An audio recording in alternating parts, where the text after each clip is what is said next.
What's happening, my friends? It's Cat Sports again, back for another afternoon with the family.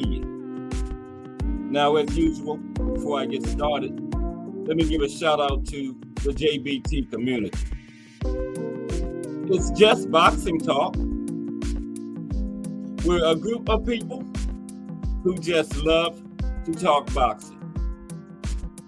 And we're always looking for others to join us. And you don't have to have a podcast. The only requirement is you just have to love to talk boxing. That's all. Miss Cass, hashtag JBT.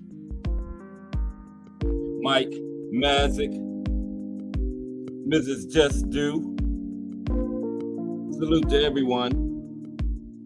And welcome to another episode of Cat Sports, the Box Historian. Today, boxing in the States, Colorado. And you know what time it is.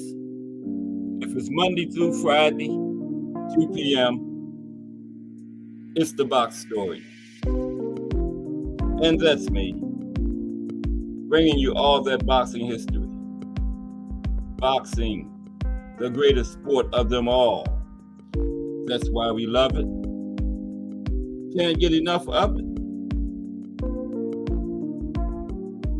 Okay, so how's everyone doing on this Thursday afternoon edition of Cat Sports, the Box Story?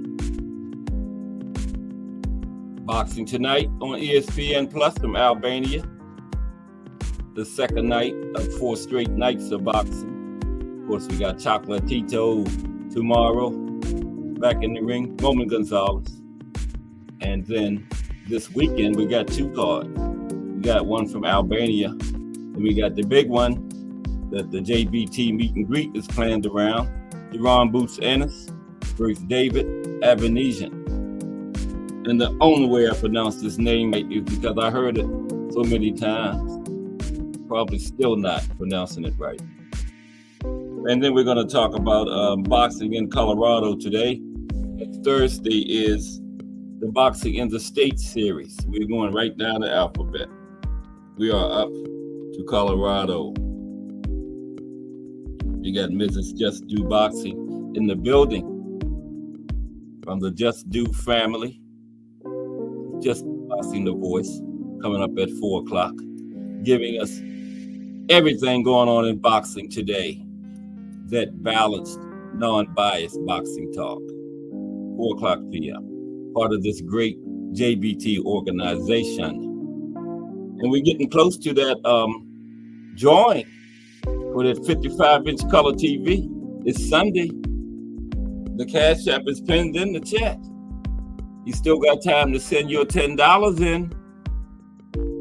Because although we got people with 4 and 5 chances, it only takes one. Only one name's going to come out. And that's going to be the winner.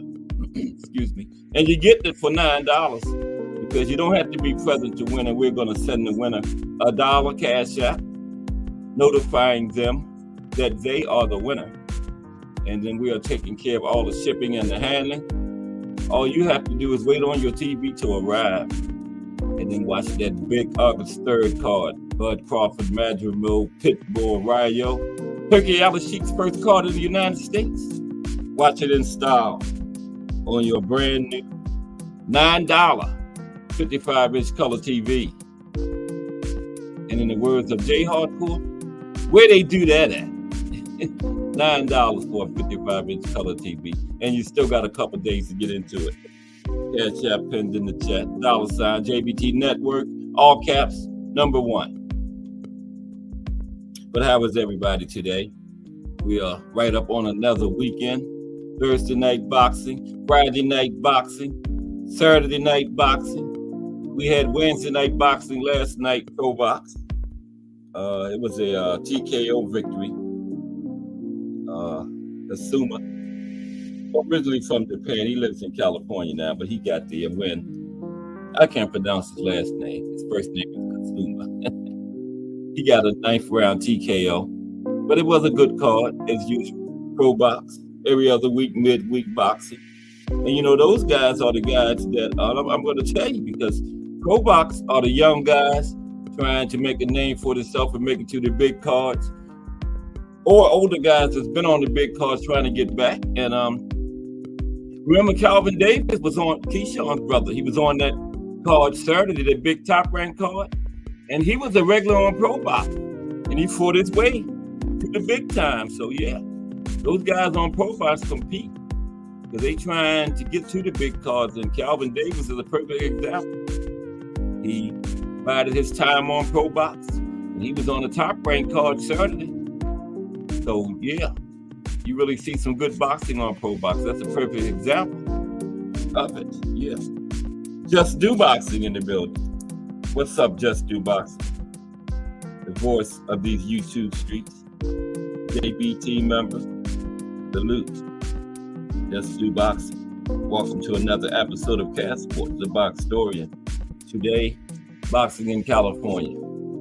History of the boxing in the state series continues. And then tomorrow, the profile will be, Friday's profile day, the life and career of Ken Norton. Now, we had an extra profile this week. Yesterday was the life and career of Sam Langford, because it was suggested to me by BVO Boxing TV in the chat. And Wednesday's show always comes out of the chat. And also today at the end, we got the fight between John L. Sullivan and Jake Kilrain.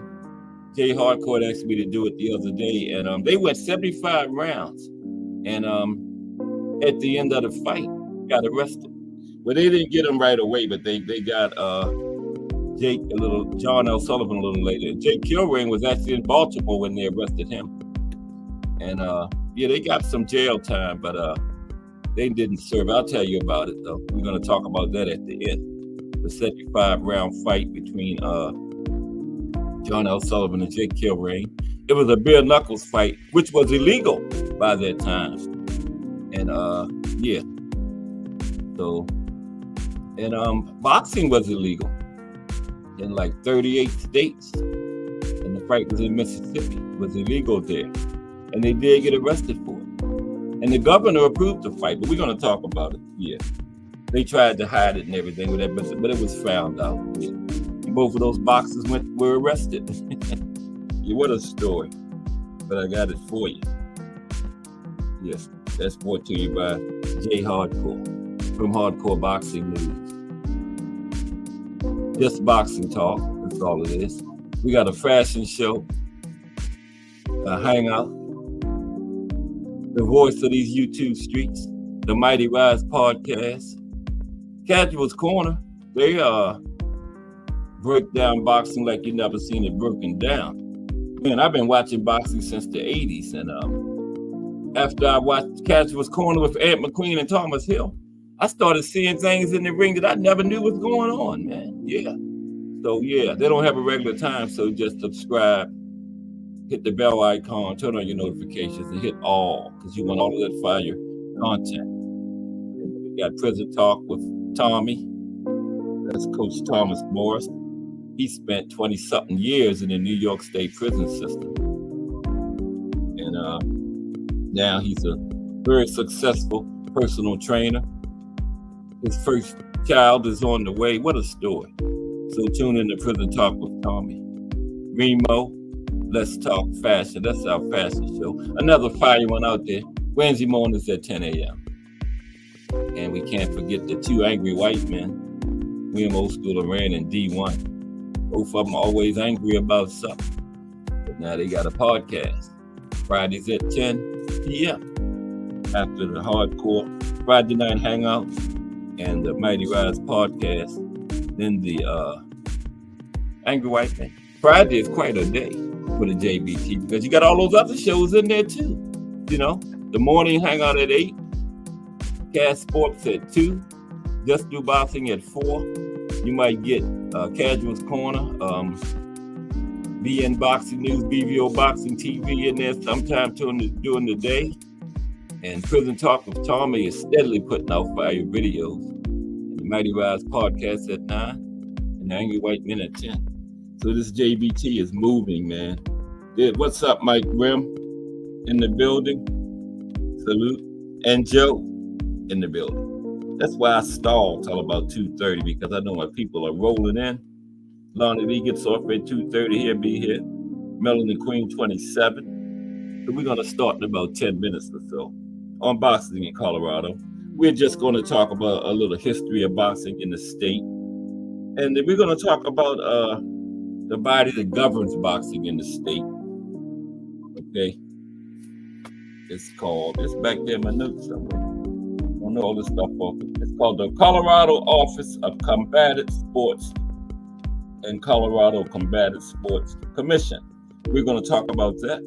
And guess what else is in Colorado? USA Boxing is headquartered there. Okay? And we're going to talk about that. You know, that's the governing body for Olympic style boxing. Yep. And of course, we got the profiles of some of the great boxers that came out of Colorado, like the Manassas Mauler from Manassas, Colorado, the legendary Jack Dempsey. Okay? He became heavyweight champion on July 4th, 1919. I learned that from Joe the other day. It's, you know, like I keep saying, birds of a feather flock together. And my chat is starting to be full of boxing historians. Yeah. And not only am I up here talking boxing history, I got people in the chat constantly putting boxing history in the chat as the show goes along. Yeah. Bruce Gass will probably be along. You know, that's another great boxing history channel. And Joe is just full of boxing history. You know, pay attention to the chat. He'll just keep a steady stream of boxing history going on during the show. I'm learning. Yeah. Every time I look down there, I'm learning something too. Mm-hmm. Yeah, I did not know that Jack Dempsey was July 4th when he won the title. And yesterday was Jake LaMotta's birthday. Yeah. Yeah. And Jake LaMotta is the profile next week. Mm-hmm. And the big JBT meet and greet is this weekend in Philly around the Jerron and his David Abinegin fight. And David Abinegin deserves a lot of credit because, you know, look at all the people that won't get in the ring with Boots. But David got in there. Okay. Yeah, Just Do Boxing. This is Just Do. Just gave a shout out. It says, Just Do Boxing, peace. Nothing but love, handsome self. Salute to Mrs. Just Do Boxing and Just Do Boxing. Yes, Mrs. Just Do Boxing. It's going to be a great weekend. And I can't wait to see the drawing. Who's going to get that 55-inch color TV? I didn't get in it, you know, because I didn't want to suffer any bodily harm. I'm the one collecting the money. It wouldn't look good if I won it. I might have had to sneak out of there. So Jay Hardcore told me I could get in it, but I said, no, I better not. Because that wouldn't look right. What happened to all that money? Did you really put all them names in there? So no, it's going to be somebody other than Cash Sports to win it. But it's going to be a winner. And it only takes one $10 will win the prize this weekend. 55-inch color TV and $9 really, because you're going to get $1 back because we're going to send a cash app to the winner, notify them that they are the winner, and you don't have to be present to win it. All you got to do is wait for the truck to arrive. We handling all the shipping and handling and everything. Yeah. Through the JBT network. We got another show starting next week too. J Hardcore and Banky Pound. Yeah. On Wednesdays at 12 p.m. So Wednesdays is going to be like all day. Wow. J Hardcore at 8 in the hangout. Then Remo at 10. J Hardcore comes back with Banky at 12. And Cash Sports at 2. Just Do Boxing at 4. It's going to be a whole day of JBT boxing talk on Wednesdays. And eventually, we are going to get that to every day. Every day. Going to be JBT all day. That's what we're shooting for. We got BN Boxing News. Eventually, it's going to be in the lineup. But that's the hardest working man I know, because he'll come into the hangout at 8 in the morning. He at work. Then he'll come into the rise at 9 o'clock at night. He at work, so that's a hard-working man there. But he's gonna work his way into this lineup eventually. We're gonna work him in. Yeah. But I appreciate everybody rocking with me today because, you know, you could be anywhere doing anything, but you're here rocking with Cash Sports. And I hope you enjoyed the show today. We're going to kick it off in about 5 minutes. You know, people like Lonnie Lee, he gets off at 2:30 every day. So it wouldn't be fair for him to miss too much of the show. We got a good one for you. Boxing in Colorado. I don't even know what's next week. What's after Colorado in the States? I don't even know. But it's in alphabetical order. I'm going to find out. And don't forget Ken Norton tomorrow. One of those legendary heavyweight champions from the 1970s. They had a whole bunch of them. That was the golden era. Not just for heavyweights, for boxing. Look at all the great champions we had in the 70s. That wasn't heavyweight, you know, Roberto Duran. Look at the run Roberto Duran had in the 70s, man. He, I think Colorado, Connecticut is next. Connecticut is next week. But Roberto Duran only lost one fight in the 70s. I think he was like 71-1. Joe will correct me. I believe it was 71-1, right, Joe? Roberto Duran? And that one loss was at lightweight. And he came back and Esteban de Jesus beat him. And Roberto came back and avenged that 2 times. He beat Esteban 2 times in the trilogy, the last 2 times. And we had Esteban de Jesus from the 70s. Salvador Sanchez, Wilfredo Gomez. I don't know why. Alexis Arguello. I was trying to think of him. From Nicaragua, like Chocolatito. Alexis Arguello. Just the 70s was just the golden era, man. And everybody fought everybody. So you didn't see any O's on anybody's records because you were fighting top fighters every time you got in there. You didn't see too many fights where you knew who the winner was. You can ask Joe or Bruce Gass, somebody, about the 70s. When you saw those fights in the 70s, you had to watch the fight to see who could win. You couldn't say, wasn't no overwhelming favorites. They were competitive fights, 2 top fighters. And heavyweight was amazing because the WBC had 4 champions in 4 months in the 70s, okay? Leon Spinks was the WBC champion when he beat Muhammad Ali. So he gave Muhammad Ali the rematch, and the WBC wanted him to fight Ken Norton. So they stripped. Well, Ali started out champion. Then Spinks was the second one. The WBC stripped Spinks because he didn't fight the mandatory Norton. Gave it to Ken Norton. He was the 3rd one. And then Holmes beat Norton to become the 4th WBC champion in 4 months. In a 4-month span in the 70s, the WBC had 4 champions. Yeah. Just an amazing decade of fighting. And all the divisions was like that in the 70s. That's an amazing time. But we love boxing, you know. It's got its little corruption. And I'm going to do a show on that next week. I forgot the guy's name that suggested it. It's going to be a history of corruption in boxing. Look at the mafia. DJ Rush suggested that yesterday. It's going to be a look at the mafia in boxing.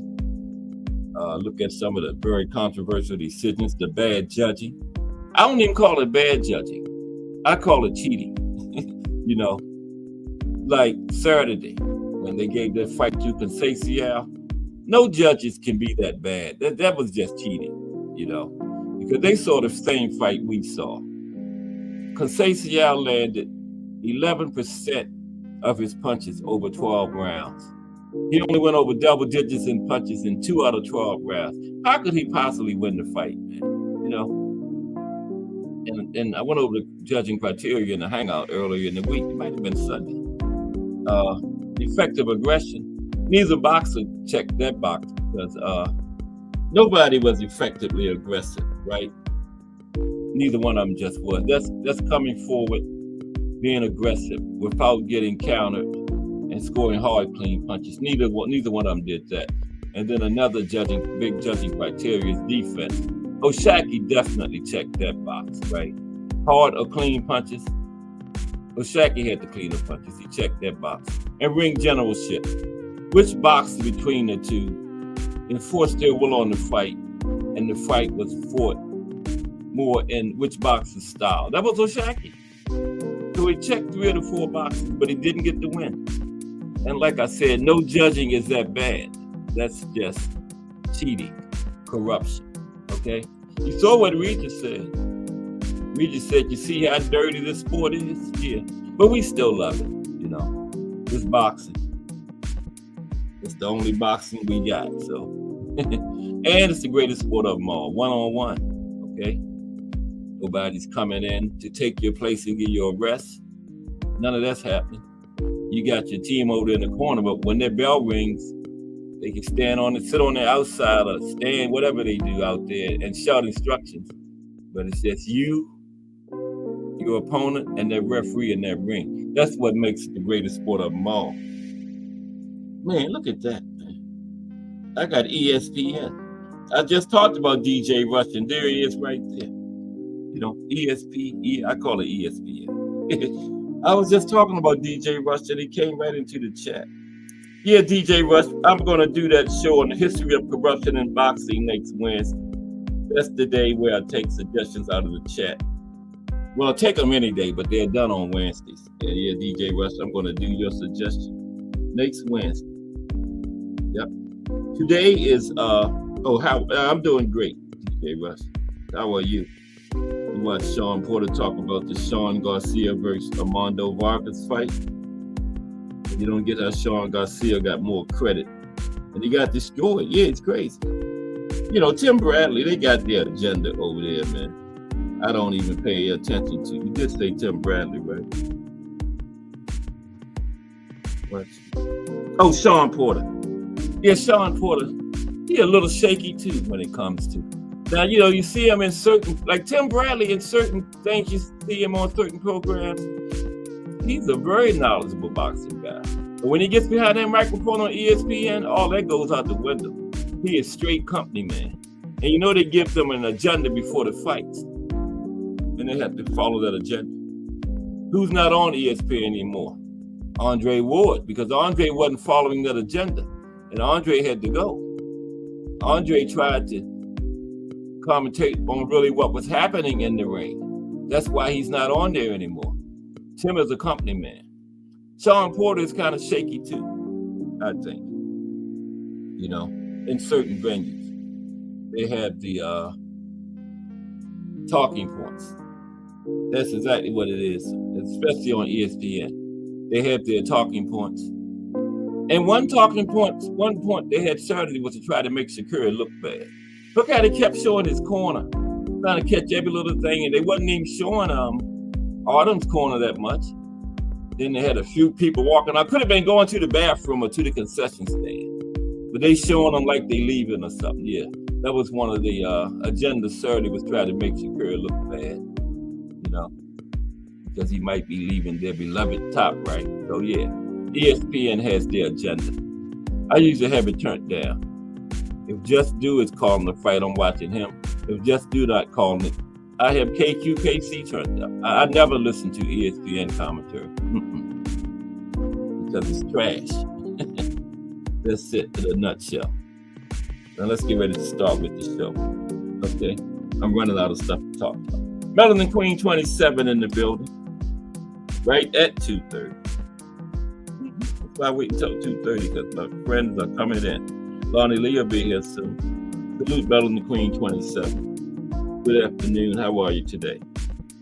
Everything's going good. And we're getting ready to talk about boxing in Colorado. And I got something good at the end after the Colorado talk. And it's the homework assignment Jay Hardcore gave me on John O'Sullivan versus Jake Kilrain in their 75-round fight. And they got arrested after the fight because boxing was illegal then. And especially bare knuckles boxing. They had the nerve, boxing was illegal, and they had the nerve to have a bare knuckles fight, right? And they got caught. Jake Kilrain was caught up here in Baltimore. Yeah, I wasn't around then. I'm old, I ain't that old. You I wasn't around when they had that fight. Come on now. Like in the meeting the other week, everybody wanted to joke on me. Jay Hardcore said I got my license around the time of the Great Depression because I couldn't get the BNB because my license was kind of smeared up and they wanted the picture. So Jay said I got my license around the Great Depression. Okay, let's get ready to go. Let's go with the show for today. It's boxing in Colorado, boxing in the States, Colorado. Got a little side display, but that will start when we get to the profile portion. We're going to talk about some of the boxers from Colorado, like the legendary Jack Dempsey, not Jack Johnson. I'm starting to dislike him. You know how the show was yesterday. How he did all those other black fighters. He was limited to fighting for the colored championship for years because of the color bar. Then when he got a chance to fight for the regular heavyweight championship, and he wanted all the black fighters, but yeah, we're gonna get a chance to fight for the heavyweight championship now. But then Jack Johnson, a black fighter, enforced the color bar against his own race. So yeah, but let's talk. That was yesterday. History of boxing in the States, Colorado. Okay. Let's talk fashion. Remo, hashtag JBT in the building. And there's another fire, let's talk fashion out there that dropped Wednesday. I've seen it a couple times. Because we got to wait till next Wednesday for the next one. And he didn't even give me my preview Tuesday. Man. I don't know what I did to Let's Talk Fashion. But salute, Remo. How are you today? My brother. Yeah, another Friday, hashtag Let's Talk Fashion out there. That's our fashion show. Done by our fashion expert, Remo. Hashtag JBT. Now, boxing in Colorado on Cast Sport today. Our History Channel. But we got a History Channel fashion show, a boxing hangout. We got the voice of these YouTube streets, the Mighty Rise podcast, a fight breakdown channel, BN Boxing News, BVO TV, Two Angry White Men, Prison Talk with Tom. We got everything over here. And they starting to know about that JBT too. They act like they don't, but they know. Excuse me. Okay. I'll with you in 1 second. Boxing in Colorado. We're going to talk about just a little talk about the sport first. Then the USA Boxing is headquartered there too. That's the governing body for Olympic style boxing. Yep. I got the John L. Sullivan versus Jake Kilwan fight at the end. Okay. Now, boxing is a sport in which people fall in love with the regions as much as they do the fighters themselves. Yeah, different areas, right? How many times do you hear a fighter talk about wanting to fight at Madison Square Garden? Or how the region of Los Angeles is known as a fight hub for the Mexican-American fan base? Or how Las Vegas, Nevada status of success is in boxing. Okay? Boxing is a place where locations represent certain feels and emotions around the sport of boxing. So enter an emerging new place, Colorado, being ushered in by the Olympic Training Center, the OTC, having the highest level of American boxers trained there year-round, as well as Terrence Bud Crawford trains there, one of the best current fighters in the game. He's held camps at the Triple Threat Boxing Olympic, at the Triple Threat Boxing Gym in Colorado Springs, Colorado. Slick Shakur Stevenson has spent over a decade there, between the OTC, when he made his 2016 Olympic run, and he's also had camps at the Triple Threat Gym, just like Bud Crawford has. right? Slick Shakur Stevens, one of my favorites. Now, I could have a whole rant on that, all the complaining and stuff, people. The man has been a champion in every weight class he's been in, 3 divisions, and there's people still complain about it. And you got people been in the game longer than him, ain't never smelt the championship. So, but that's for another day. Yeah, I could rant on Slick Shakur for the whole show. You know, 3 division champion. Every division he's been in, been a champion. Okay, what's the complaint about? How come he don't deserve the tank fight? What Frank Martin did to deserve it alone. But today is boxing in Colorado. I could go, yeah. That's one of my favorite fighters. But anyway, yeah, Shakur has held camps there and, had his Olympic run in 2016. There should be no surprise that Colorado, the state where legendary heavyweight champion Jack Dempsey was born. No surprise Colorado has a rich history of boxing. And also from the state, Mike Alvarado. He was a former world champion too. And as well as famed MMA coach Trevor Whitman. He trained UFC champions Rose Namajunas. I know that's not her name, but Namajunas, her, and Kamaru Usman. So what is the issue for Colorado to be a true destination for fighting? Now, the reason the fighters love to train there might be the same reason no fights often happen there, with Denver being the mile-high city. Okay, that means the city has the highest elevation of any city with a sporting venue in the entire United States. In short, the altitude and elevation makes Colorado great to train at, but rough for some fighters to compete at, since you need to be in a different level of fitness. You see those football players when they visit Denver, they're sucking up on the oxygen over there on the sidelines. Yeah, that's the mile high city. They're real high elevation. Okay, that's why we don't see a lot of fights there. Thomas Hill, hashtag JBT in the building. What's up, T Hill? Salute. Thomas Hill, hashtag JBT. The mayor of YouTube in the building. And the JBT got the deputy mayor of YouTube too, William O. School of Rand. Trump, what's up, Trump? Good afternoon, how are you today? Trump in the building. We are talking about boxing in Colorado today.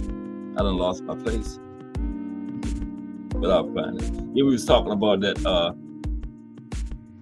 high elevation in Denver. That's the reason why a lot of fighters like to train there, but no, they don't like to compete there. Because like I said, you got to be at a different level of fitness to compete in a high elevation. When those football teams go there, they keep the oxygen front and center. Now, beyond all of that, though, we're overlooking a major thing.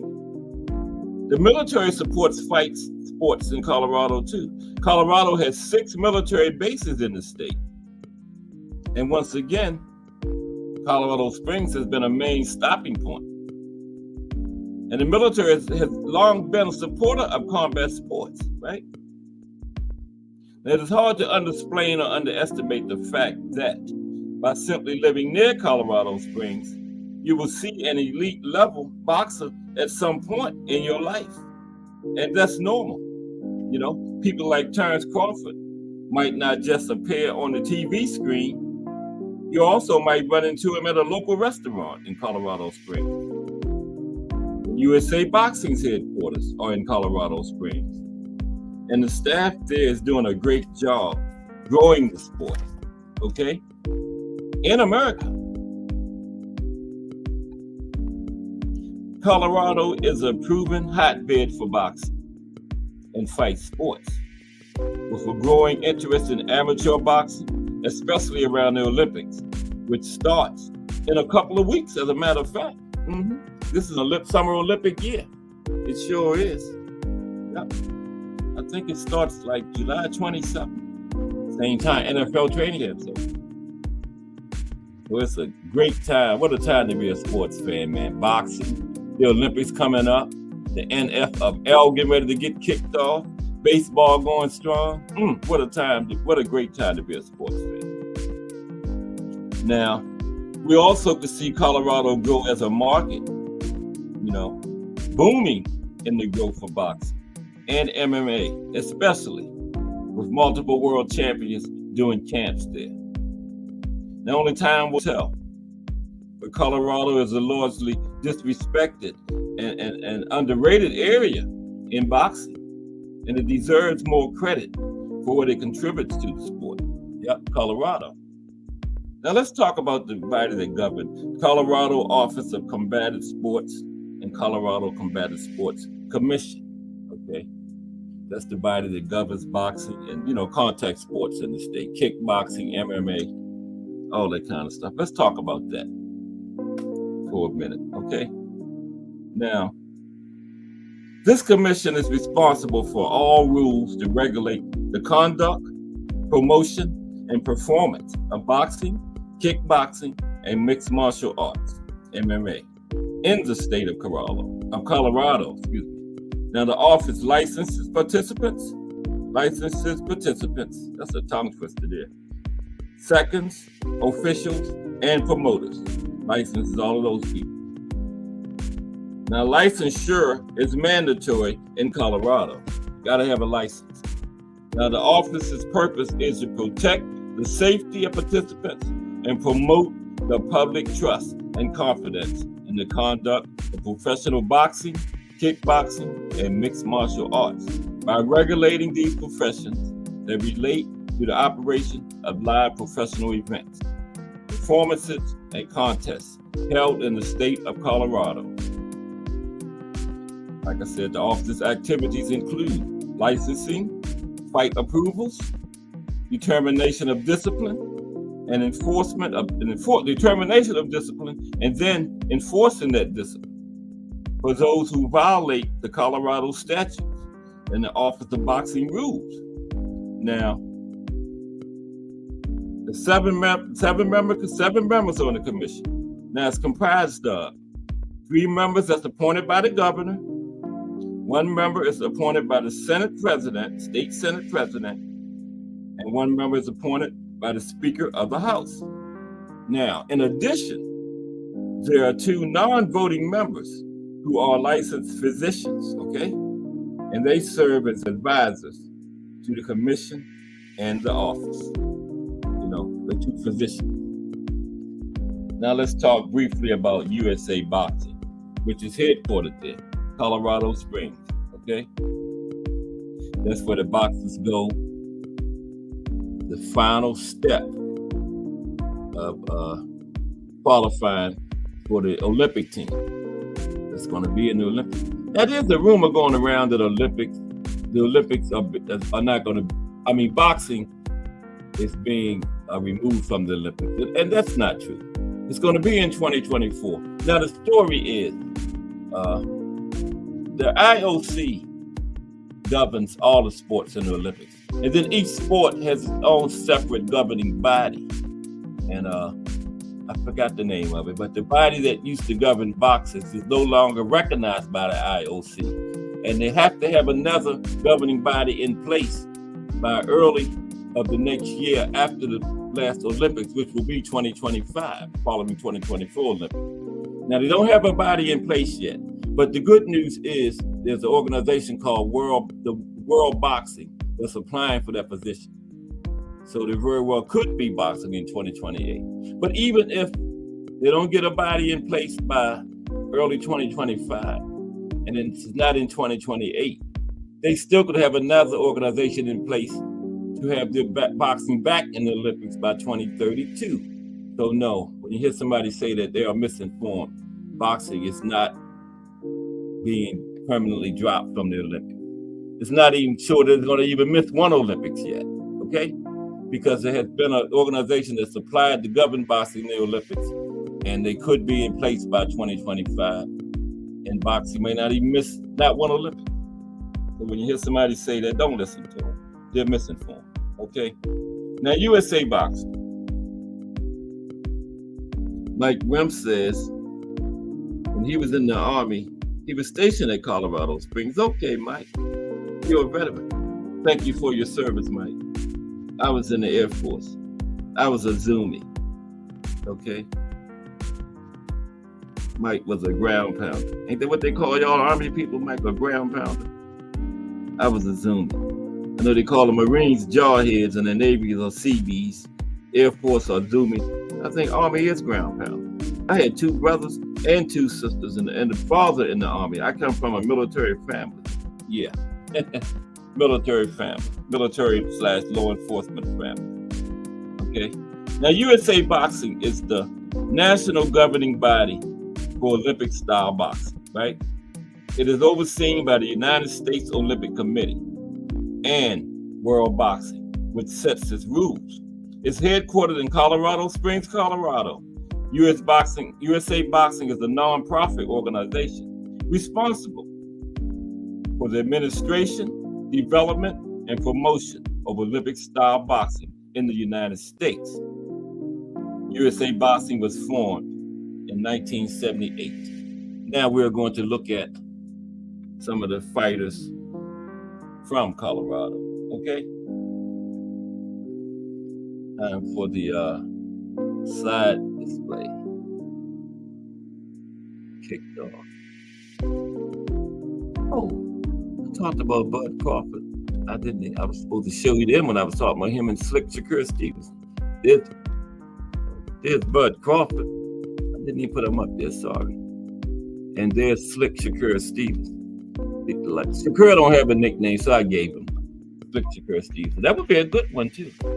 Slick Shakur Stevenson, because he is slick. Some people call it boring. I call it slick.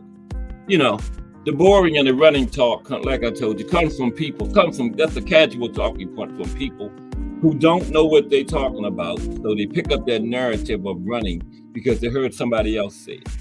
Okay. They want to admit they don't know what they're talking about, so they pick up the narrative, running, from somebody they heard say it. But it's just a casual narrative talking point, whatever you want to call it, you know, that running stuff. They would have called the legendary Pernell Whitaker boring. Some of these casuals nowadays, man, it's ridiculous. The legendary Hall of Famer Pernell Whitaker would have been boring to them. But it's the sweet science. That's what it is. But from people who don't know what they're looking at. Can't say that enough. We don't have any of them in here. The casuals come in here for like a minute and hear what I'm talking about and they run. But this is not the kind of stuff for casual boxing fans. This is for hardcore boxing fans, okay? That's all it comes in. Well, that's all it stays in here, right? The casuals run for the hills, you know? They don't understand what's going on in here. You know? And I'm proud of that. Yeah. No casuals allowed. Okay? I'm sorry. I'll keep my 7 to 10 people. No casuals allowed. But some more hardcores will come over. Look at all the historians we have in the chat. We're going to talk about boxers from Colorado right now. Yeah, I had talked about Bud and Shakur. You know, they both do a lot of training up there at the Triple Threat Gym up there in Colorado Springs. Yeah. Bud hold camps there regularly.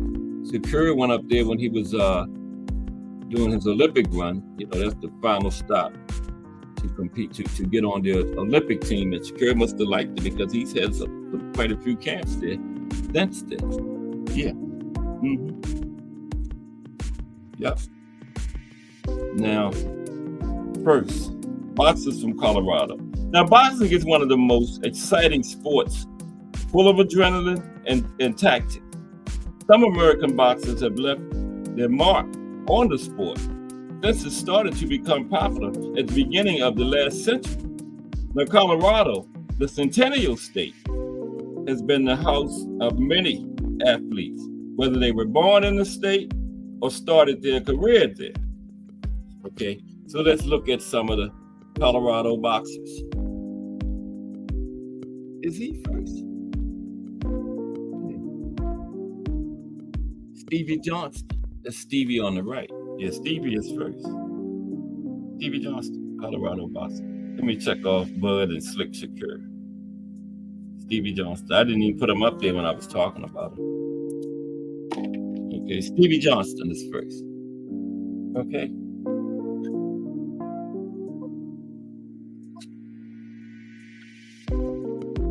Stay with me for 1 second.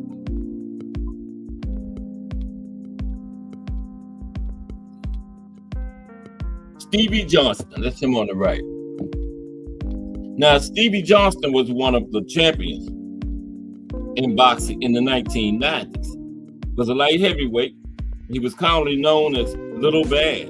That was his nickname, Little Bad. And became a double WBC lightweight champion until he retired in 2008, right?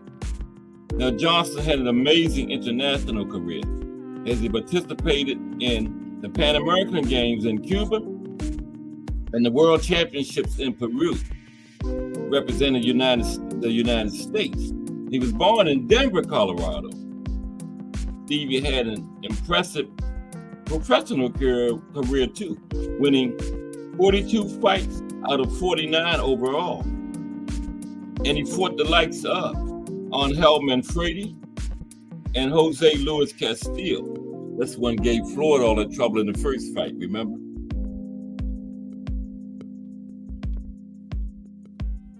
And Johnson won silver and gold medals from organizations on different occasions for his performances as a light welterweight, okay? Stevie Johnson. The next Coloradan, I think that's right, Coloradan boxer is Denver Ed Martin. I went the wrong way.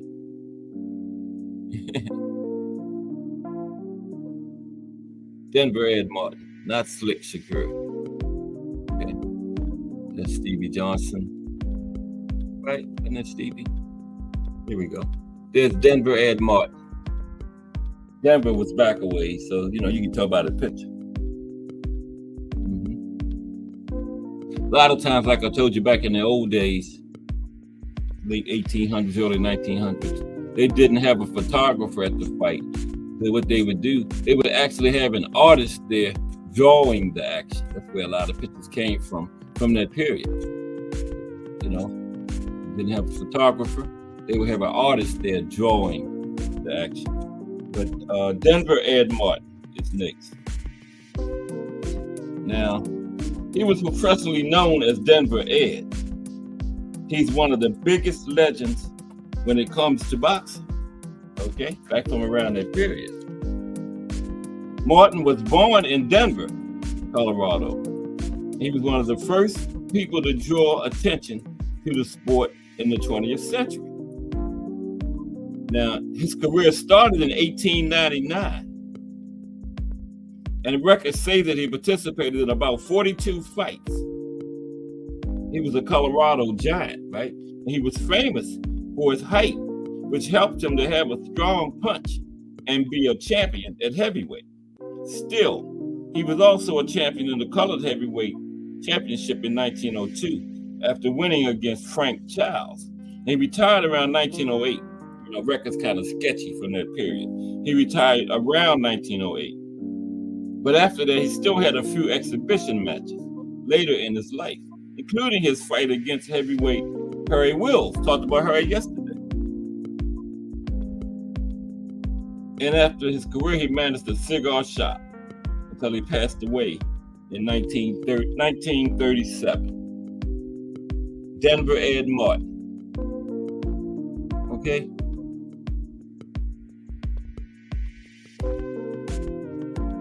Yeah, Thomas Hill. The high elevation is a beast. Just look at the next time you see a football game in Denver. Run off the field and grabbing that oxygen. Okay. Next is Lonnie Smith. Check Lonnie off. Lonnie Smith. Everybody hitting the appreciation button. That's the like button in the JBT. I've been getting up 25, 30 every day now. And I appreciate it. But Lonnie Smith, that's Lonnie on the screen. Lonnie is one of the best Colorado athletes ever. And he should have had an honorable mention on the list of Colorado best athletes of all time. I was looking at that this morning. Lonnie wasn't even on there. Honorable mention or nothing, man. This was all in boxing, football, whatever, basketball out of Colorado. Lonnie didn't even make the list. He should have at least been an honorable mention. They had like 10 honorable mentions. Yeah.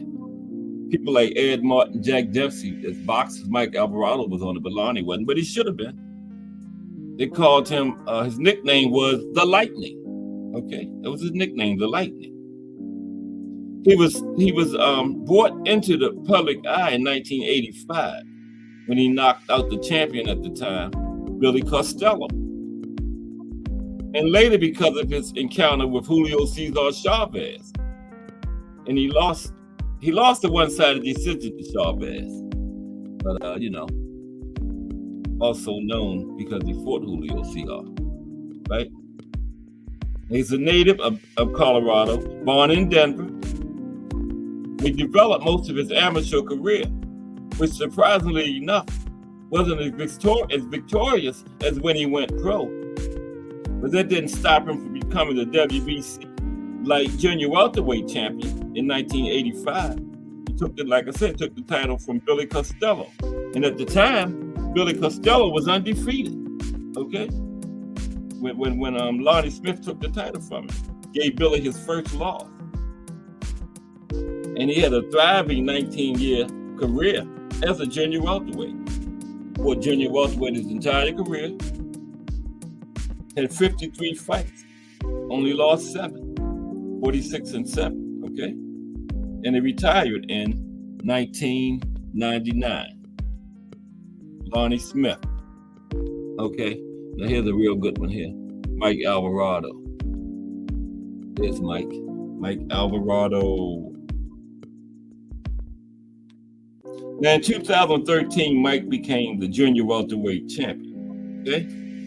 His nickname was Mike Mile High Alvarado. Again, he's born in Denver, Colorado. Everybody so far been born in Denver. Mike's from Denver, Colorado also. Now, throughout his career, Alvarado only lost 5 of his 45 fights. He had 28 by knockout, okay? And he had a fight with remarkable boxers such as Ruslan Provodnikov, Ruslan Provodnikov, okay? He fought Brandon Rios and the legendary Juan Manuel Marquez. And they would follow them. Now, he retired from boxing in 2019, but since last year, 2023, he's been developing as a bare knuckles fighter. Uh-oh. Gotta have his head examined. Yeah, he's been last year been participating in bare knuckles. Mm-hmm. And his last fight was against Arnold Barboza Jr. in 2019. And he began his bare knuckles career at age 42 last year. And he signed with the Bare Knuckles Fighting Championship, the BKFC. Yeah. Lonnie's ventured off into bare knuckles now. Wow. 42 years old. I'm going to have to check up on Lonnie. Wow, that bare knuckles is rough. And 42 years old. Yeah. More to come on Lonnie and bare knuckles. Okay. Wow. Yeah, Joe, some rare ones. I did not know that about Lonnie, that he had went into bare knuckles. I really didn't. Next is Eddie Egan. I mean, no, not this. Excuse me. That's Mike Alvarado. I'm sorry. Mike Alvarado is in the bare knuckles now. Eddie Egan is next. That's Eddie on the right. Eddie Egan on the right. Okay. Now, Eddie was born in Denver also. Wow. Everybody's been born in Denver so far. He won gold medals in both the Summer and Winter Olympics. In 1920, he won a gold medal in boxing. In 1932, 12 years later, he won a gold medal in bobsledding. That is a dangerous sport. I've seen some bad accidents in that bobsledding. But Eddie Egan won a gold medal in boxing and bobsledding in the Olympics. Okay, he was also a Rhodes Scholar. He attended, get this, Yale and Harvard. Yale and Harvard, man. And he's a genius. Okay, 2 of the Ivy League schools. Next, Young Corbett II. His actual name is William H. Rothwell. Okay, but his hero was James J. Corbett. That's who he named himself after, Young Corbett II. Really named William H. Rothwell.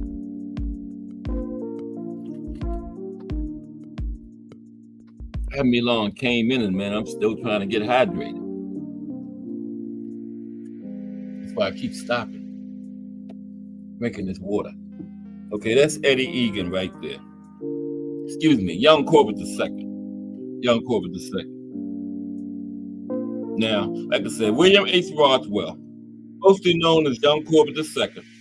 He was born and raised in, guess what? Denver.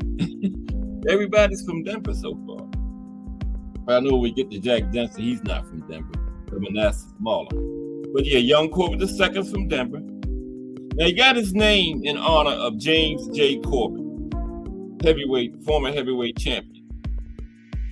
Okay? That's where he took his name from. Now, Corbett,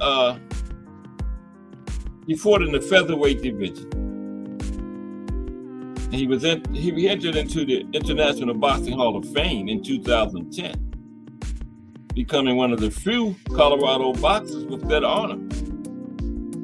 Another one is Jack Dempsey. Now, throughout his career, from 1896 to 1910, 14-year career, Young Corbett fought in 111 fights. Okay? And he had 68 wins, 22 losses, and the rest were draws. And a few of them was against his famous rival, Young Earn. And Corbett died of heart failure at 46 years old. And he spent his last years participating in exhibition matches. Next is the man. There he is. Y'all know who that is.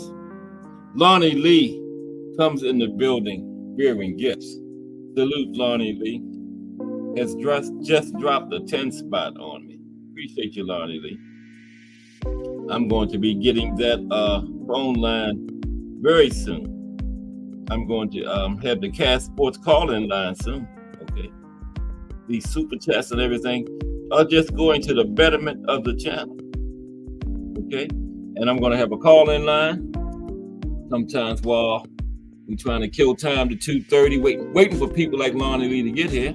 We're going to open the call-in line, and then at the end, like we usually have like a 30, 40 minutes left after the subject of the show, either drop the link or open the call-in line back up. But coming soon, the Cat Sports call-in line here. And appreciate you, Lonnie Lee, with that 10 spot. Lonnie Lee is always bearing gifts. And he's now in the building. And Melanin Queen 27 has the JBT Cash App in there. So if you still want to get in on that 55-inch color TV, it's Melanin Queen 27 has it in there. There it is. $, JBT Network, all caps. Number 1, you still got a few more days. The drawing is July 14th, Sunday. Just read that comment Melanin Queen 27 has in there. You got today, Friday, and Saturday. And the drawing will be Sunday. And you're really getting it for, well, send $10, but you're really getting it for $9 because we're going to send $1 to the winner, notifying them they are the winner. We take care of all the shipping and handling, and you don't have to be present to win. All you got to do is send your $10 or however many chances you want. $10 per chance now. Remember that, $10 per chance. And get as many chances as you want. Like I was saying the other day, send $2,000 and get 200 chances. But the person would say, I'm not going to send, $2,000 cash. I just take the $300 and buy the TV. Right. So that was crazy. But at least get one chance, okay? Get one chance. Jack Dempsey. The Manasseh Mauler. That's him on the screen. Jack Dempsey, the Manasseh Mauler. Became heavyweight champion July 4th, 1919, Independence Day, and kept it for 7 years till 1926. Beaten by Gene Tunney. Gene Tunney beat him twice, but Jack was way more popular than Gene Tunney. Jack was one of the big five of the 1920s of that period. Big five of sports. Jack was the most popular of the big five. It was Jack in boxing, Babe Ruth in baseball, Bill Tilden in tennis, Bobby Jones in golf, and Red Grange in football. Now those were some big names in sports back around that time, and Jack Dempsey was the most popular of all of them. Jack married a few Hollywood starlets, a few of them.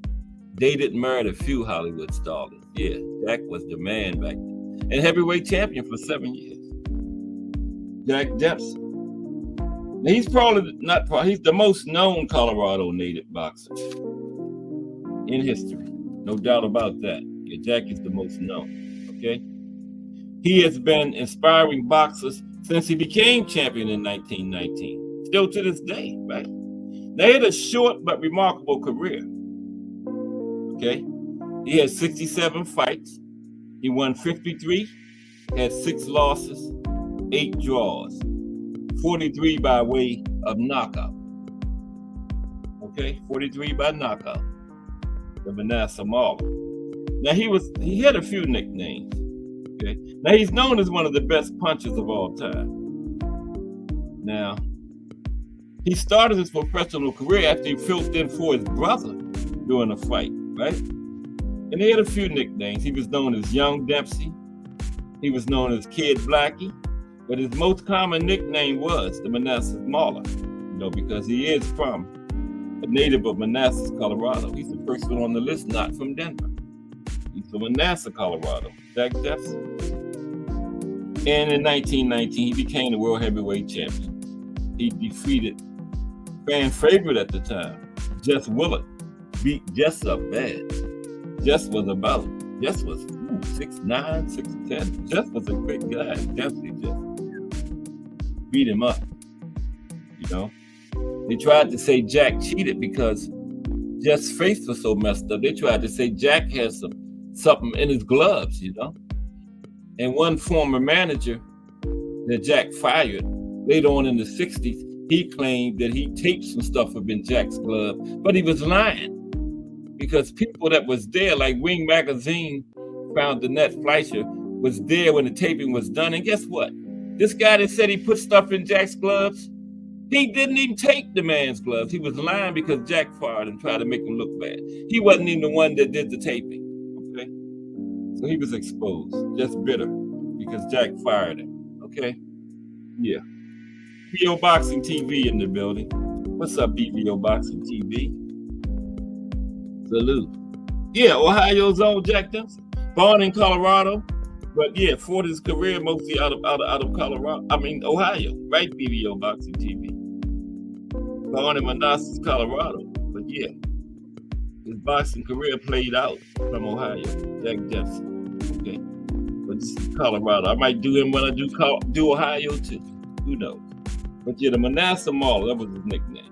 Now his aggressive, almost street-like fighting style became historic. And Jack was a part of the first live broadcast of boxing on the radio. I forgot who he was fighting. I talked about it before, but I forgot who he went up against.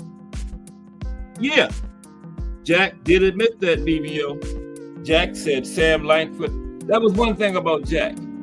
If he wasn't going to fight you, he wasn't shy about it. He would let you know. And he said that he wasn't fighting Sam Langford. Jack said Sam Langford was the best boxer he ever seen, and he never fought him. And it took him a long time to fight Harry Wills, but like Joe said yesterday, he was signed to fight Harry Wills, but some commission stopped it from happening. Okay, yeah. Told you, my chat, birds of a feather flock together. My chat is full of boxing historians. Okay. But yeah, Jack was a part of the first fight on the radio. I got it in some notes somewhere. Yeah, Toledo, Ohio, BVO. I got it somewhere in some notes who he fought against. I think it was George Carpenter. Was the first fight on the radio. Jack Dempsey versus George Carpenter, I think, in the 20s. TV hadn't came around yet. Yeah. But Jack Dempsey versus George Carpenter. Somebody correct me if I'm wrong, but I think it was George Carpenter. Now, Jack was inducted into the International Boxing Hall of Fame in 1990 in the old timers category.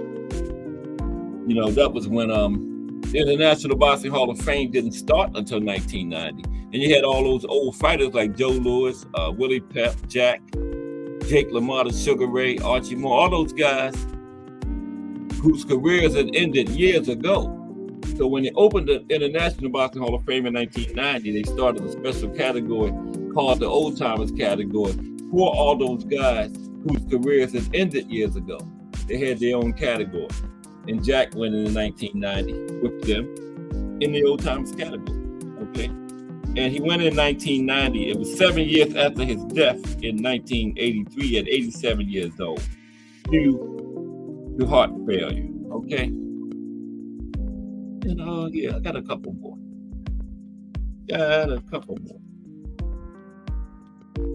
Okay, bear with me for a second. I had them all up ready to go. Then my big hand hit the daggone button. Now I gotta do it over. It'll only take a second. Okay. I got fast hands.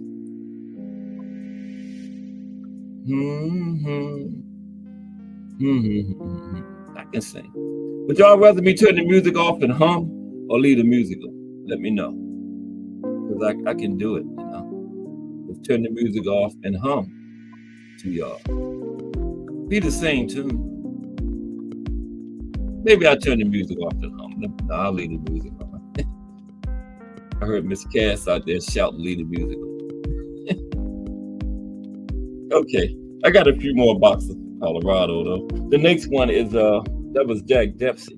Irish Bob Murphy. There's Irish Bob Murphy right there. Yeah, Jack did have a lot of tough fights though. Okay, Joe, so you say don't hum, leave the music on? Okay. That's two. Joe and Miss Cass. We got two for leave the music on. None, zero for me humming, so I guess leave the music on wins. Irish Bob Murphy. That's Irish Bob. Is that Irish Bob or did I put it wrong? Jack Dempsey. Yeah, that's Irish Bob on the right. Yeah. Irish Bob Murphy. Okay. Where are you at, Irish? There's Irish Bob. This is a short one on Irish Bob. Now, Irish Bob was born July 22nd, 1922. Right? He was an Irish-American light heavyweight fighter. And his career went from 1945 to 1954, 9-year career. Now, his real name was Edwin Lee Carnity, born in Flagler, Colorado. Okay, he's all boxers from Colorado. He's from Flagler, and actually fought out of San Diego, California. Right, moved to San Diego at an early age. Now, in 2003. He made the Ring magazine list of 100 greatest punchers of all time. And Irish Bob was a southpaw. Okay. Irish Bob Murphy. Another Coloradan boxer. Is that right? Anybody in here from Colorado? Is it Coloradan? Like you call me a Marylander. Is it Coloradan? You call BVO Boxing TV an Ohioan. I think it's Coloradan. But that's what I'm going to call it anyway. Tell somebody correctly. The next Coloradan boxer is Adrian Mora. That's Adrian on the left. Adrian Mora. Let's talk about Adrian briefly. Adrian Mora. Now, Adrian was born in 1978. And he's from Thornton, Colorado. A town called Thornton, Colorado. A little BN Boxing News. I was going to say BVO Boxing TV.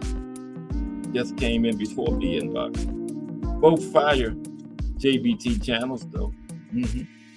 So subscribe and turn your notifications on. They don't have a regular time yet. So turn your notifications on, hit the bell icon, hit all. We want all that fire content from those two brothers. PBO Boxing TV and BN Boxing News, who just entered the building. Salute BN Boxing News.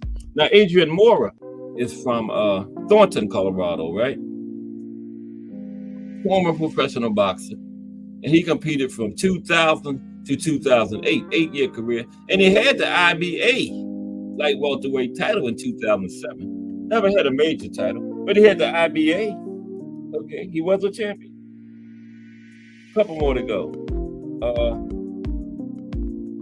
Jerron Millett. There's Jerron Millett. I couldn't find nothing but Jerron's back. Nice tattoos, Jerron. That's all I could find for Jerron, but that's him.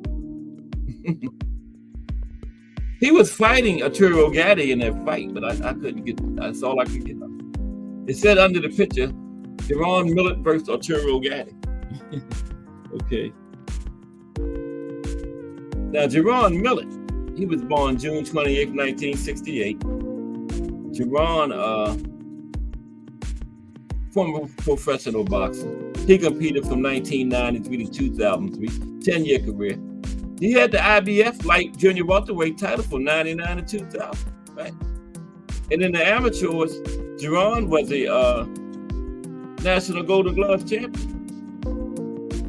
I know he's from Colorado, but I don't know where. But he's from Colorado. Trust me. Okay.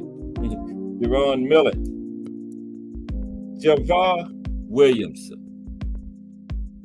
Get up there, Javar, before I pass you. Javar is the last one.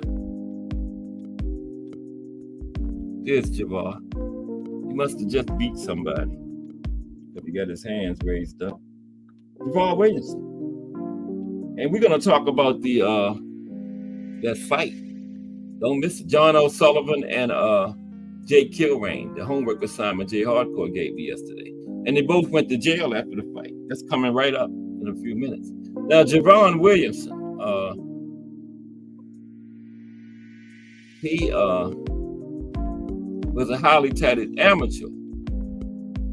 He challenged for the IBF World Heavyweight title in 2005, but he lost it. Jerron Williamson. That's all I have on the boxers from Colorado. Let's get into that John L. Sullivan and Jake Kilrain. This is a good story here. You will enjoy it. Appreciate everybody for rocking with me today.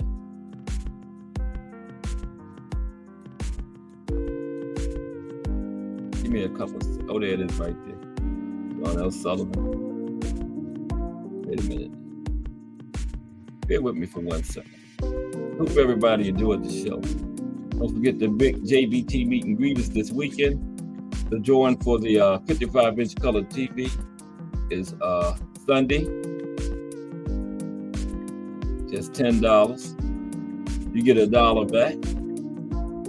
Okay.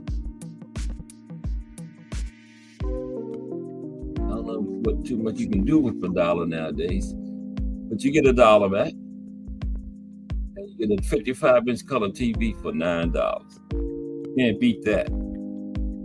Going to be a winner. You only need one chance. Just $10. And it's going to a good cause. Inspire JBT Network. Joe says, Ron Lau fought who? Ron Lau? Okay, yeah. Ron, you're right, Joe. Ron wasn't born in Denver, but he fought out of Colorado. Ron wasn't born in Colorado, but he fought out of Denver. Ron Lau, the legendary, another one of those legendary champions from the 70s. Yeah, that's who Joe is talking about there. Now, John L. Sullivan versus Jake Kilrain. Jay Hardcore gave me this homework assignment the other day to find out about this fight because the last 75 rounds and they both got arrested. And he's not in here. But he does watch the replays. There they are. I think that's John L. on the left and Jake on the right, I believe. John L. Sullivan on the left, Jake Kilrain on the right. Okay. Yeah, Ron Lyle, great heavyweight. I'm going to do a profile on him eventually too, Joe. Yeah, Ron Lyle. Told you my chat is full of boxing historians. Birds of a feather flock together. Now check this out. John L. Sullivan versus Jake Kilrain fight. Now this was the longest bare knuckles prize fight in history, right? Between John L. Sullivan and Jake Kilrain. It was in an obscure location in South Mississippi. Now the fight took place on July 8th, 1889. And by that time, bare knuckles fighting had been outlawed, okay? So the fight was illegal. And he did get arrested after the fight, but we're going to get to that, right? July 8th, 1889 lasted 75 sweaty, blood-soaked rounds.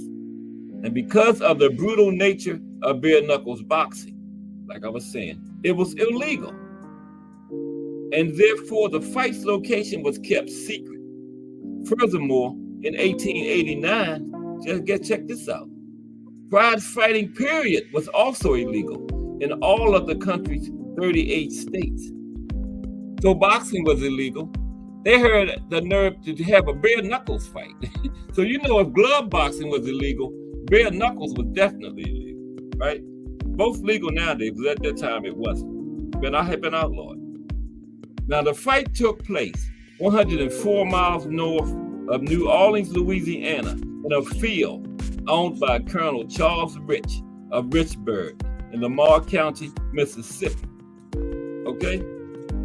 Now Colonel Rich of Richburg in Lamar, it was in Mississippi. Now Colonel Rich offered to host the fight on his property, which consisted of approximately 10,000 acres and a sawmill. Now, from New Orleans alone, more than 2,000 spectators and newspapermen boarded special trains to take them to the fight's location, right? Now, railroad tickets did not include the exact location. They simply read from New Orleans to destination, because the fight was being held in secret because, you know, boxing and bare knuckles was illegal.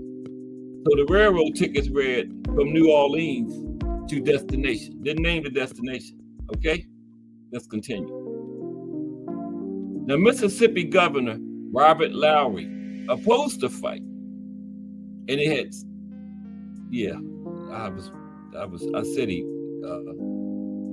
opposed it. Mississippi Governor at the time, Robert Lowry, opposed the fight. And it had state troopers guarding the Mississippi-Louisiana border, right? And if the location of the fight was discovered, it seemed likely the spectators and all other involved parties would be arrested. But once the fighters and the spectators arrived in Richburg, there was little authorities could do to stop it. Now, although local Richburg Sheriff W.J. Coward formally protested the fight, he allowed it to occur, and guess what? This sheriff was even at the fight himself. Right. The sheriff was at the fight. Now, the day of the fight, the weather topped off at a brutal 104 degrees, which Kilrain planned to use to his advantage. Now, Sullivan's strategy was to use his brute strength against Kilrain, while Kilrain planned to exhaust Sullivan. Now, Kilrain did not go punch for punch with Sullivan. Instead, he punched Sullivan and then cornered him and routed him to the ground. Because, you know, at that time, once you go there, the ground is over. Go back, then you come back and toe them off. There was Kilrain, however, who showed signs of weakening in rounds 20 and 40. Now, the rules of prize fighting had not yet established that rounds lasted 3 minutes, of course.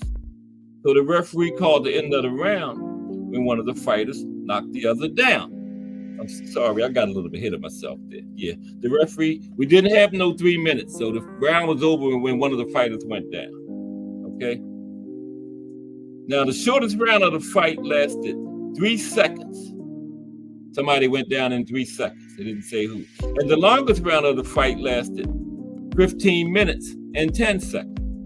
So, you know, The round is over when somebody goes down. One round lasted 3 seconds, and the longest round lasted 15 minutes and 10 seconds. Okay? Now, in the 55th round, Kilrain caught a break. Sullivan's big breakfast that morning and his enormous lunch the day before caused him to become sick to the stomach. Now, the brandy and iced tea concoction Sullivan was drinking during the fight probably contributed to his nausea. So he had a big breakfast that morning, a big lunch the day before, and he was drinking iced tea and brandy during the fight. And he got sick, right? Okay, but he reportedly also consumed more than a quart of whiskey during the fight. Wow. Sullivan also drank more than a quart of whiskey during the fight. They was having fun out there. Now, when he got sick, Kilrain, instead of going in and trying to finish Sullivan, he proposed a draw because Kilrain was the one that got tired, remember? The idea of a draw was just the ammunition Sullivan needed to regain his focus and motivation. So when Kilrain called for that draw, all of a sudden they gave Sullivan a second win. He said, "Oh, this guy getting tired. I don't want no draw. Let's continue this thing." So reports differed in their assessment of the round in which Kilrain was truly spent. Many said it was the 66th round when Sullivan sent Kilrain flying through the air with a right uppercut to the jaw. Now, a doctor at the fight told Mike Donovan, one of Kilrain's trainers, that Kilrain would die if they continued to let him fight. The doctor looked at him and told his corner, "This man gonna die if y'all send him back out there." But nevertheless, Kilrain chose the mark, took his position to begin the 76th round, but could not answer the call because he was bloody, exhausted, and barely conscious. So it went 75. He couldn't make the 76. Sullivan was also smeared with blood, but it was mostly Kilrain's. Donovan threw in the sponge, signaling that the fight was over. Donovan was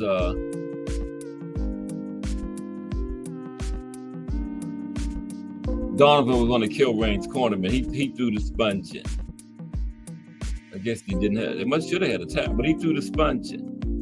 Okay, signaling that the fight was over. The fight between John L. Sullivan and Jake Kilrain lasted 75 rounds, 2 hours and 16 minutes. Okay, now remember they both went to jail, got arrested. Okay, here we go. Now after the fight, both men were arrested.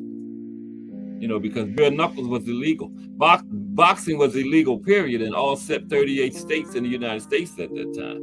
And they was doing bare knuckles. Now, after the fight, both men were arrested. Sullivan got arrested in Nashville. And he was tried on August 16th in Purvis, Mississippi by a jury of 6. And Kilrain was arrested in Baltimore. Wow, of all places, Baltimore. That's where I'm at. Well, I'm outside Baltimore, in the Baltimore suburbs. Kilrain was arrested in Baltimore before being returned to Mississippi. Now, both men were found guilty and sentenced to 1 year of hard labor. But the decision was appealed to the Supreme Court of the United States because the indictment had not successfully charged Sullivan with prize fighting. Now, as a result, the Supreme Court sent the decision back to the lower court back in Mississippi, right? Now, Sullivan was found guilty again, and Sullivan was found guilty of prize fighting, and they found Kilrain guilty of assault because remember, the indictment said Kilrain was not charged with prize fighting, so they found him guilty of assault and battery. Both men again appealed their convictions. Now, Sullivan's 1 year, remember they both got a year. Sullivan's 1 year sentence was eventually reduced, and he forfeited only $500 of his $26,000. Sullivan didn't do any jail time. He just had a $26,000 purse. He had to pay $500 of that, right? Now, Kilrain was jailed for 2 months, and he was fined $200. And he lost his appeal. In an interesting twist, remember the guy, Colonel Rich, whose property the fight was on? Colonel Charles Rich bought Kilrain's sentence. So after 2 months, Kilrain had to go to work for Rich to complete his sentence. But at least he wasn't in jail. Now, the Sullivan-Kilrain fight was the last known fight in the United States to use the Leonard Prize ring bare knuckle fighting rules, which allowed their opponents to wrestle each other to the ground. Now, as a result of the fight, Sullivan became one of the first American sports heroes to become a national celebrity. And that was the story on that. John L. Sullivan versus Jake Kilrain. Yeah, I hope Jay Hardcore. I'm going to tell him watch the end of the replay to see what happened. But yeah, I thought that was very interesting. Okay, got like a half hour left before the voice. Hope everybody enjoyed the show. I'm gonna put the link in now in case anybody wants to come up. But yeah, John L. Sullivan was the last bare knuckles champion before they outlawed it. He had been champion before they fight, and guess what? He was the first once they made glove boxing legal again. John L. Sullivan was the first glove champion. The last bare knuckles champion and the first glove champion. John L. Sullivan, yeah. Yeah. But wasn't that crazy? This man had a big lunch the day before, a big breakfast the morning of the fight, and drank a quart of liquor during the fight. He was drinking brandy and iced tea during the fight, ended up drinking a whole quart of liquor. Then he got sick. And Kilrain was so tired. After Sullivan got sick, Kilrain proposed a draw. They gave Sullivan some energy, realizing how tired Kilrain was. He was like, hell no, we ain't having no draw. Let's finish this thing. And Sullivan ended up winning it. Kilrain's corner threw the towel in because the doctor told Kilrain's corner if he went back out there, he could die, right? And he threw the towel in. So officially, John L. Sullivan did win the fight. Yeah. But that was the story.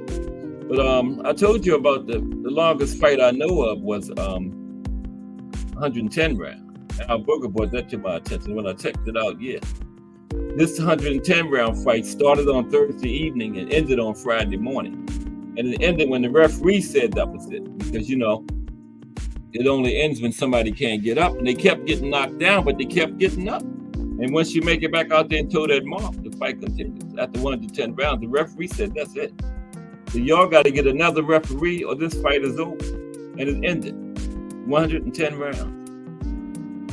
I got the, whoever that was somewhere written down, but I don't have it right here.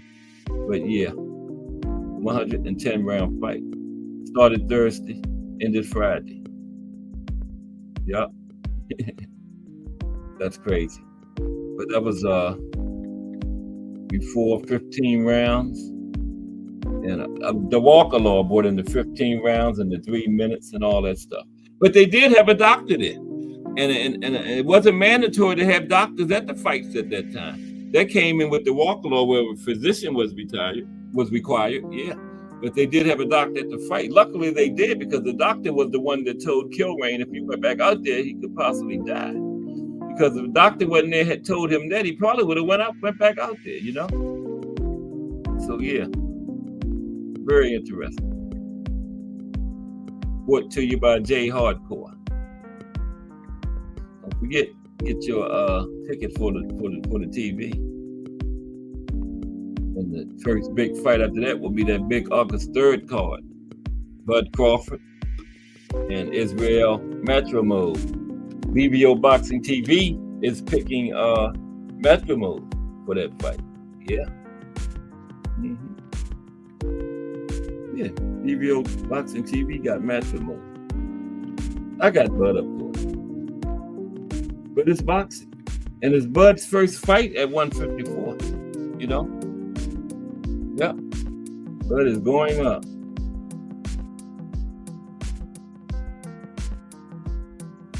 Still trying for the Canelo fight. The last I heard, they said Canelo was coming around to it too. But is that an E or a C? Let me see. I gotta check out something. I can't read my own handwriting. It's an E. Yeah. Okay. 7.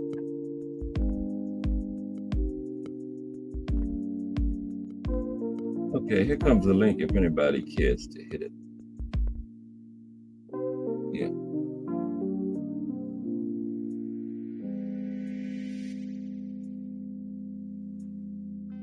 Okay. It's in there.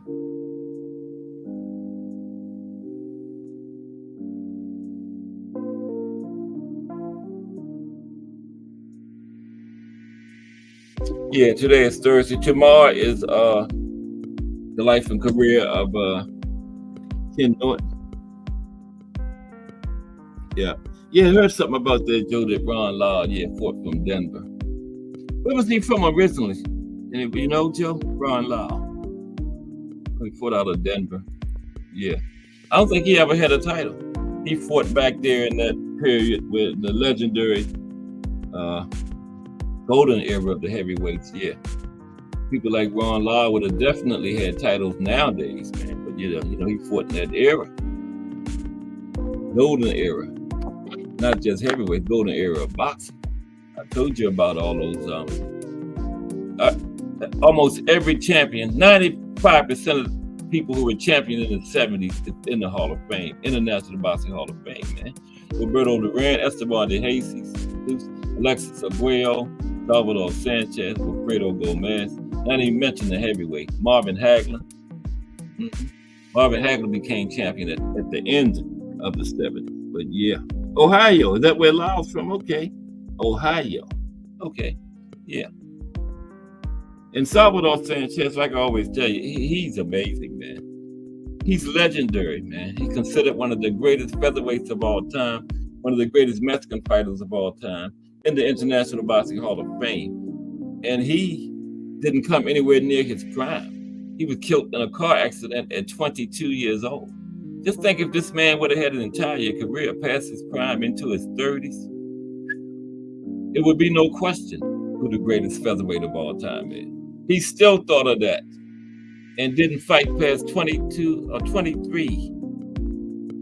It was either 22 or 23 when he got killed in that car accident, man. That is amazing. That's when most boxers are leaving prospect status, you know? And he was a legendary champion, one of the greatest of his era in the International Boxing Hall of Fame. Yeah, Salvador Sanchez. Yeah. And yeah, we're going to talk about Ken Norton tomorrow.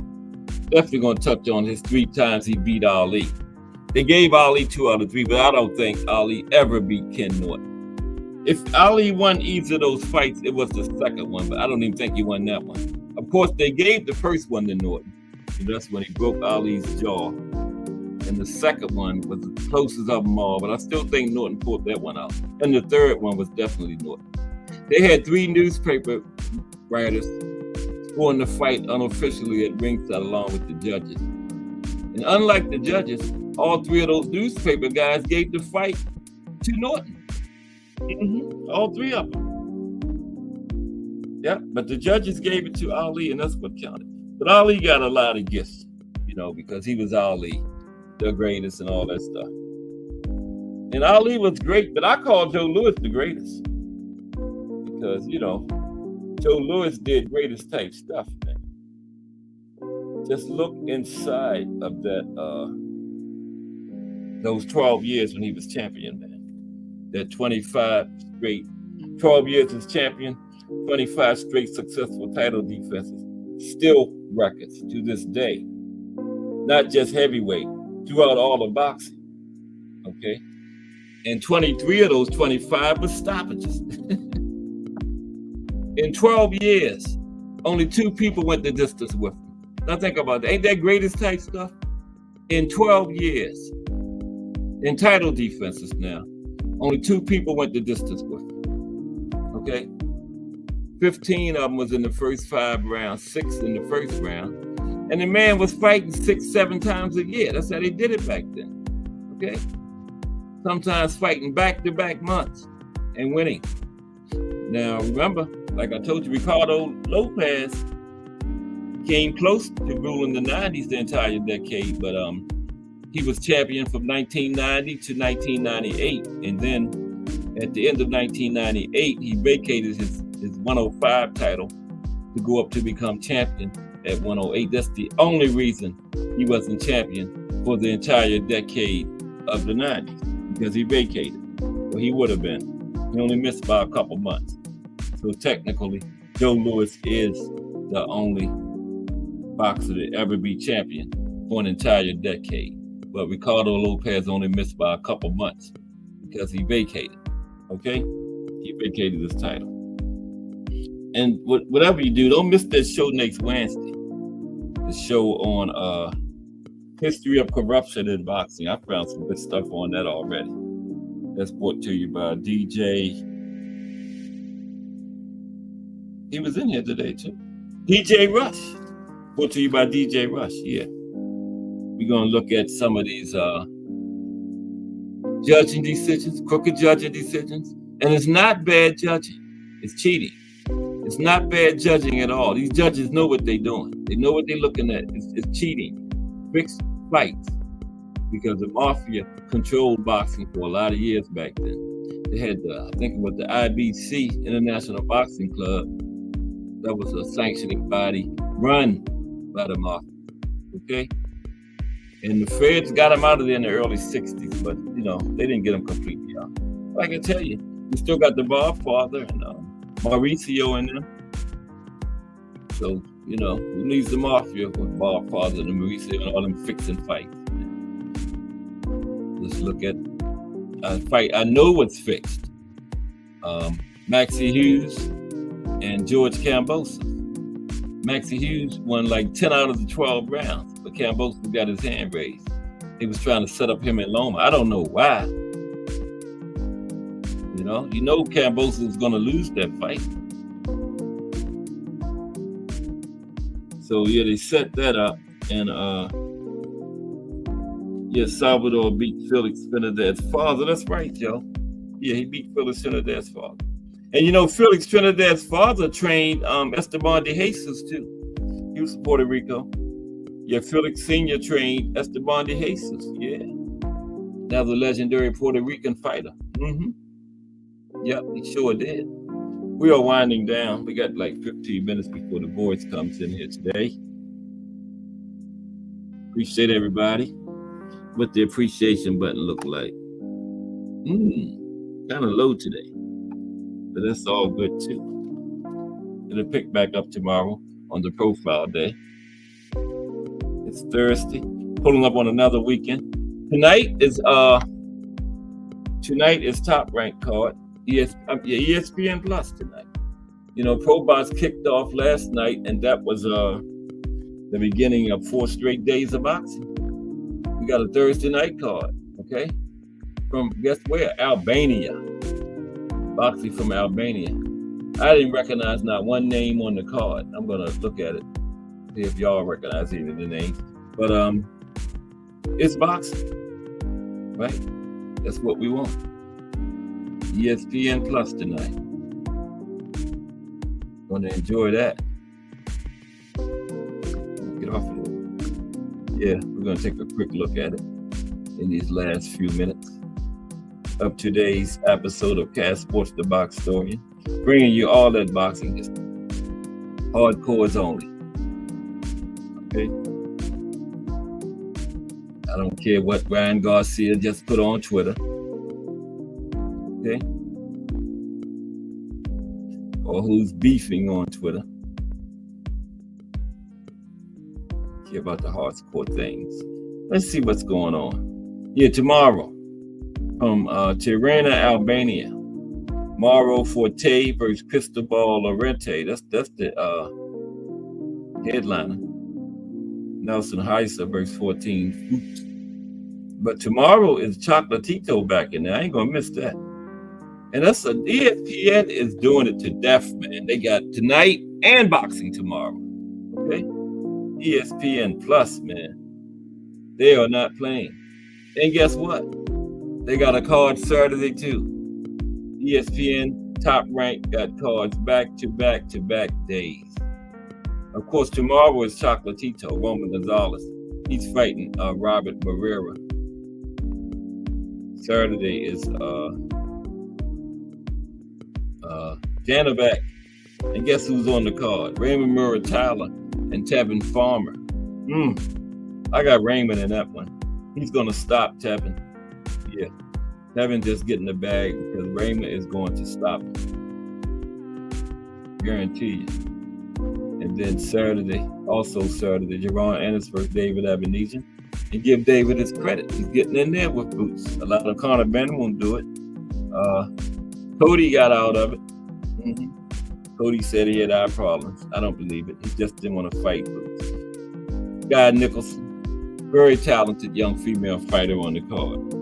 Guy against Deanna Vargas.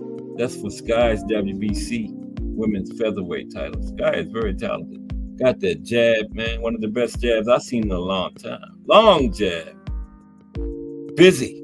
Long, busy jab, man. And movement.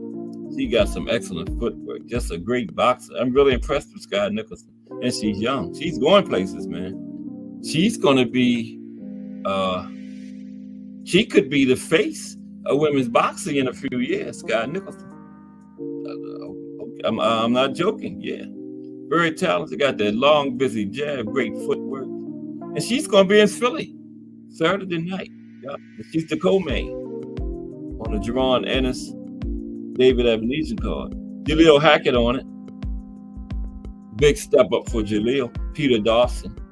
Yeah. Peter Dawson went the distance for Conor Ben last time. You know, Conor Ben's first fight over here, he went in Vegas, remember? Because he was banned over there in the UK from all the stuff he had in this system.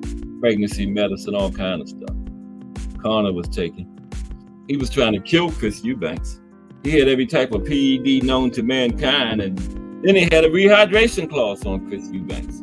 Already had the man down below where he normally fights at, catch weight, then had a rehydration clause on it. And every PED known to mankind in it. Man. Yeah, pregnancy medicine, all kind of stuff. Stuff I ain't never heard of, Conor was taking. Yeah. But he won't get in there with boots. Nope. Yeah, Raymond Murray Tyler is going to punish Tevin Farmer.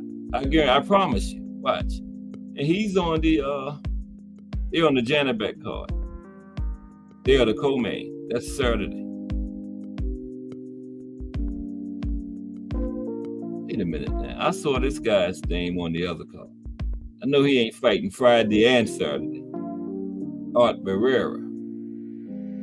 Today is the 11th, right? Okay. Chocolatito tomorrow. Okay, yeah. Okay, he wasn't on that one. I was mistaken. They say the man gonna fight Friday and Saturday. That's a bad dude, Art Barrera. But he's on one of these cards. Art is over the weekend. Alexis Rocha is back in action next weekend. We got him lined up. All the way up to Jake Paul and Mike Tyson. I knew they wasn't going to have that. Now I thought what happened to Amanda Serrano and Katie Taylor? He's fighting Stevie Morgan. Damn. We're not getting that now. I wanted to see that. Julio Cesar Chavez versus Uriah Hall. Is that the Julio Cesar Chavez on the Jake Paul card? It don't have Junior by it. Now he is almost old as me. What is he doing back there? Julio Cesar Chavez versus Uriah Hall. No, it can't be him. Light heavyweights. Nah. Maybe Julio is old. He might be a light heavyweight now. Wow. The juggernaut, Joe Joyce, coming up on July 27th versus Derek Chisora. The juggernaut. That's the week before the big one. You know the one I'm talking about? The one full of main events. Bud Crawford and Israel Madrimov. Co-main is Andy Ruiz versus Jarrell Big Baby Miller. David Morrell versus Radovoj Kolazic. I think that's actually right. David's going to light heavyweight. Both big babies on the card. The original Big Baby and the new Big Baby. Wow, on the same card. Isn't that something? Andy Cruz on the card against Antonio Moran. That is a great card. Too bad we didn't get Virgil and Tim Tszyu. I really wanted to see that one. But I don't know. You know, Virgil in there against Tim Tszyu, and we're not even sure about Virgil. But since he had that long layoff after that sickness, he hadn't even fought a whole round. In 2 fights combined, he hadn't even went a whole 3 minutes. Remember, Tony Weeks stopped the one in the aneurysm fight. Remember the guy supposed to have an aneurysm or something, and Tony wasn't playing. As soon as Virgil came close to landing, Tony jumped in there. It's over. Y'all ain't putting that on me. And Tony put it out while he stopped it too. I don't blame him. Some of Oscar's nonsense. What did he want the Virgil to kill the man so he could look that good or something? What was going on with that? What was the man doing in there? If Tony knew it, Oscar had to know it. Wasn't that crazy? And then the next fight, he got the guy with the liver shot in about 30 seconds. So Virgil has barely fought a minute in 2 fights combined. So that might have been bad jumping in there against a killer like Tim Tszyu. And he might not have been right, you know? So yeah, it might have been a blessing for Virgil to get out of that one. But it looks like they didn't find a replacement opponent because Virgil's not on the card anymore. Nope. Still a good card though, man. Still a very good card. Like I said, both big babies on it. The original Big Baby and the new Big Baby. Ain't neither work. One of them work for damn. The original Big Baby is way overweight. He should be in the WWF. And the new Big Baby is just a hype job, overrated. Talking about he gonna be out of boxing in 3 years. He's just trying to make some money. And he's looking like it by the people he's fighting. Won't go near a contender. Shouldn't he be in contenders territory by now? Anderson, Jared Big Baby Anderson. Hype job, overrated. He'll be out of boxing, yeah. Like he said, he'll be out of boxing. I guess it's like 2 years now, right? Mm-hmm. Jared. Yeah, both big babies on that card, but it's still a good card, despite of the big babies on there. So we are winding down now. Another Cast Sports headed toward the history books. Don't forget, you got like 3 days to get your ticket for the drawing. 55-inch TV for $9. You'll be getting it next week. If you win Sunday, by this time next week, you'll be watching it.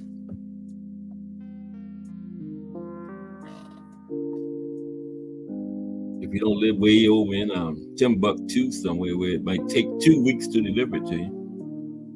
Live in the United States, you should get it next week. Okay?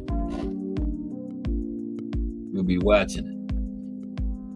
And I still got to watch my 2 old 55 inches because I couldn't get in it. It wouldn't look right if I had won it. People would be wondering. I mean, if I wasn't me, I would be mad. You know, I had a treasurer, the guy collecting the money, win the TV. Where's the money? I want my $10 back. I would want my $10 back. You know, so I said, nah, I don't do it. Oh, Virgil fights on the 10th. Aunt McQueen. I didn't know Aunt McQueen was in the building. Okay. Yeah. Salute Aunt McQueen. Virgil fights on the 10th of August. Okay. I stopped at the 3rd. I should have kept going another week. I took it off the screen now. Salute Aunt McQueen from Cadbury's Corner. in the building. Yeah. And Ann says Virgil's had 2 camps and hasn't taken much punishment. Great point, Aunt McQueen. From Casual's Corner, Aunt McQueen and Thomas Hill breaking down everything about a fight.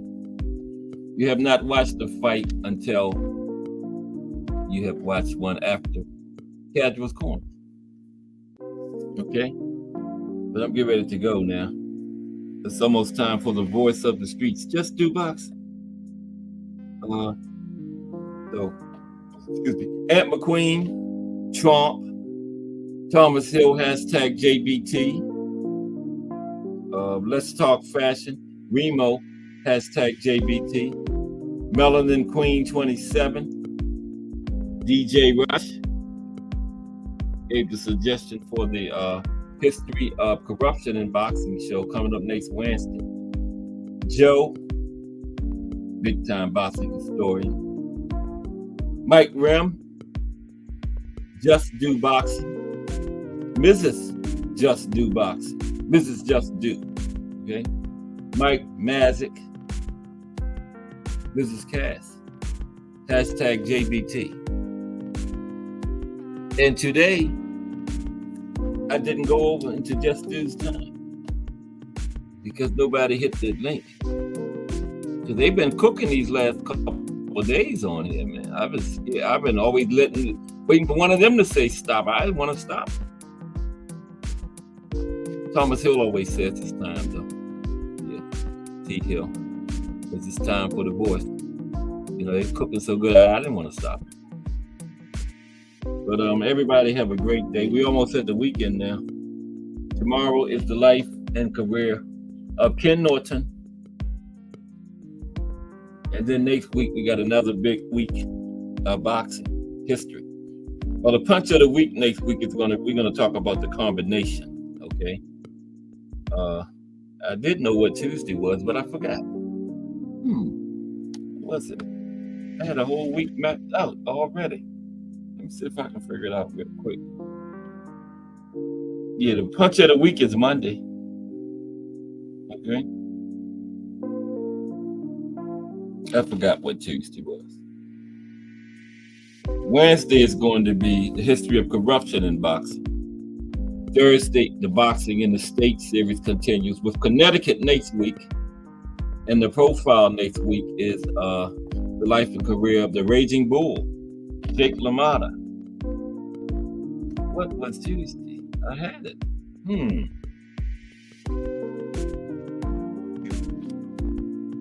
I don't know. Yeah.